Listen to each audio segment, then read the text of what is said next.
Bodhan Mukhed Latur railway line असेल, या संदर्भात आपली मागणी आहे। मी आपल्याला सांगतो 100% हे पूर्ण करण्यात येईल आणि या लाईन करता केंद्र सरकार 50% पैसे देईल आणि 50% पैसे राज्य सरकारच्या माध्यमातून या ठिकाणी उपलब्ध करून दिले जातील आणि हा प्रकल्प आपण अतिशय वेगाने पूर्ण करू। यासोबत कृषी उत्पन्न बाजार समितीलाही आता जागा कमी पडते आहे आणि म्हणून त्यालाही वाढीव जागेची मागणी आहे। निश्चितपणे कृषी उत्पन्न बाजार समितीलाही वाढीवची जागा द्यायची आहे। ती जागा आपण जी मागणी केलेली जागा आहे ती तात्काळ उपलब्ध करून देण्याचं काम हे महाराष्ट्र सरकारच्या वतीनं आपण त्या ठिकाणी करू।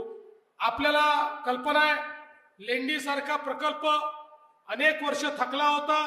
तुषार राठोडांच्या पाठपुराव्यामुळे त्याचं मोठ्या प्रमाणात काम झालं, खूप मोठ्या प्रमाणात आपण निधी दिला, पण अजूनही विस्थापितांचे काही पैसे द्यायचे आहेत, त्याला प्राधान्य देण्यात येईल आणि मार्चच्या बजेटमध्ये त्या संदर्भात आपण सगळा निधी उपलब्ध करून या विस्थापितांचा जो प्रश्न आहे तो प्रश्न देखील सोडवण्याचं काम आपण या ठिकाणी करू।